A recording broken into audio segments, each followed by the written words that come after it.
Setiap hidangan dibuat oleh 100 gadis. Mari kita lihat kehidupan orang kaya. Setiap pagi dia bangun, 100 gadis ini akan berbaris, berdiri di tempat saya, lalu menyalakan kompor gas, dan menyiapkan sarapan. Saya hanya menggoreng satu kue, tetapi butuh 100 langkah.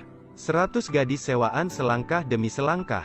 Di antara mereka semuanya, banyak berusia sekitar 18 tahun. Dan mereka belum memiliki kekasih. Hanya seperti itu, roti yang dibuat memiliki jiwa. Saya tidak tahu, apakah kalian menginginkan kehidupan seperti itu. Bagaimanapun, saya ingin mencoba memiliki 100 wanita. Orang-orang yang bekerja di sini, setiap hari hanya perlu mengambil kue. Saya memindahkannya ke panci di tangan untuk memastikan panas. Untuk memastikan bahwa ketika kue mencapai bos, itu tepat. Karena nomornya terlalu ramai, Anda harus mengantri dari lantai paling atas.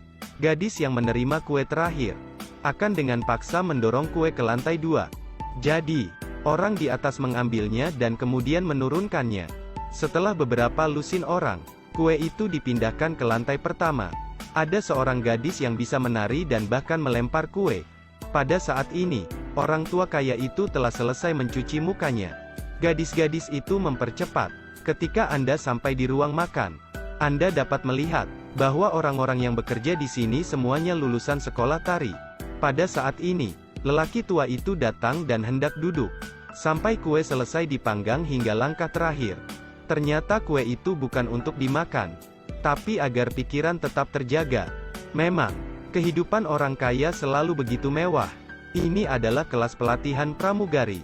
Untuk memiliki senyum yang indah, setiap orang harus menggigit sumpit, lalu memakai sepatu hak tinggi berwarna merah, kenakan seragam dan duduk. Itu hanya pelatihan dasar. Ketika dipilih, akan ada 99% tereliminasi.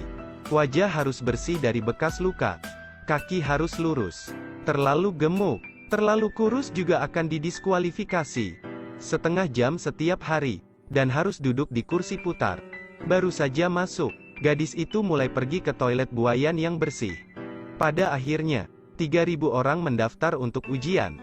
Tetapi hanya ada 16 orang. Bagian belakang bahkan lebih brutal. Daripada 16 orang yang harus berlatih selama 3 bulan lagi. Setiap orang memiliki waktu 20 menit.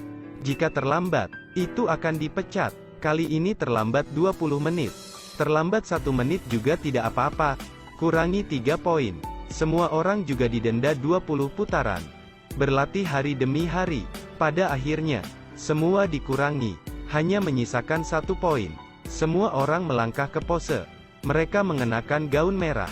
Kecantikan yang elegan. Senyum yang manis. Dan Sasa masih tidur di dalam mobil. Mobilnya kosong. Dia buru-buru menarik kopernya dan mengejarnya. Tetapi dengan ceroboh malah menabrak orang lain. Kopi memenuhi dirinya. Dia menoleh. Tetapi dia tidak berharap bertemu. Tapi mereka berdua bertemu lagi di pesawat. Lihat dia sombong. Berpikir bahwa dia miskin. Anda tidak dapat meninggalkan barang bawaan Anda di sini. Kursi ekonomi di sisi lain. Mengecek tiket dan ternyata, itu adalah kompartemen VIP. Sasa buru-buru menoleh, untuk meminta maaf kepada tamu itu. Apakah Anda ingin sesuatu untuk diminum? Namun ditolak olehnya secara tidak sengaja. Ini sudah mati. Ini adalah cara untuk mencelanya. Di kejauhan, hentikan dia di pintu kamar mandi. Pria itu kehilangan kesabaran. Dia harus mengatakan itu.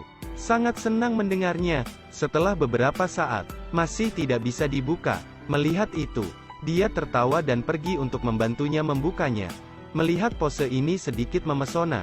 Jadi Sasa mempertahankan posisinya. Tapi dia masih tidak lebih baik. Dia minum alkohol jadi dia bangun terlambat. Jadi dia bergegas berganti pakaian dalam beberapa menit. 1 menit untuk riasan. Akhirnya, dengan sepatu hak tinggi, tarik koper dan keluar. Namun begitu dia naik ke pesawat, dia diganggu oleh seorang penumpang. Selanjutnya adalah sesi latihan. Namun satu penumpang pingsan, cepat berlari untuk mendapatkan kotak pertolongan pertama. Dan mulai memberikan pertolongan pertama. Saat ini, tidak ada yang berani memberikan CPR. Melihat itu harus segera dilakukan. Untungnya, setelah beberapa saat orang itu bernapas lebih keras. Lari ke kamar mandi untuk muntah. Pada saat itu, seorang rekan satu tim masuk dan mengeluarkan nama tagnya. Dari sekarang, dia tidak lagi magang, dia telah menjadi karyawan tetap. Sangat senang, semua upaya telah membuahkan hasil. Ini adalah kalung ajaib, hanya perlu membuat tanda tangan untuk mengontrol waktu. Buat apel yang buruk kembali seperti semula. Baru saja, Spider-Man pulang dari sekolah dan akan menonton film. Ketika dia melihat hadiah di lemari, dia membukanya. Membuka hadiah itu, dia sangat terkejut. Ini adalah rantai waktu yang dapat mengontrol waktu. Jadi, dia buru-buru meletakkannya di lehernya. Tiba-tiba, dia merasakan sakit di perutnya. Jadi dia bergegas ke kamar mandi. Setelah beberapa menit berusaha, dia berjuang dengan sukses. Hendak mengambil kertas, tetapi handoutnya habis.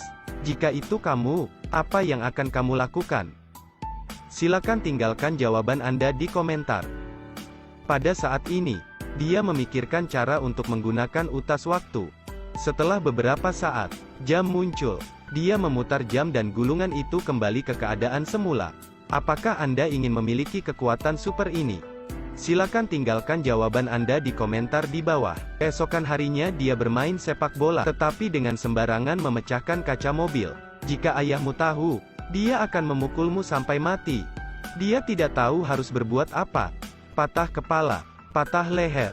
Kemudian dia memikirkan cara untuk memanggil jam. Rantai menyala, dan tanda jam muncul. Roda perlahan berputar. Pecahan kaca perlahan sembuh. Jadi masalah itu diselesaikan. Dia sangat gembira. Sesampainya di rumah, dia menonton TV dan makan popcorn. Pada titik ini, popcornnya sudah habis. Jadi dia menggunakan kalung itu lagi. Kemudian tumpukan popcorn muncul lagi. Lihat betapa bahagianya dia. Tiba-tiba saya memikirkan masalah. Jika saya menarik uang dari bank dan kemudian menggunakan rantai untuk mengembalikannya, saya yakin saya akan punya banyak uang. Saya akan pergi tidur. Ketika saya memikirkan satu hal. Jadi dia menelepon. Ternyata orang-orang tidak menyukai video tersebut. Sampai jumpa lagi di lain waktu.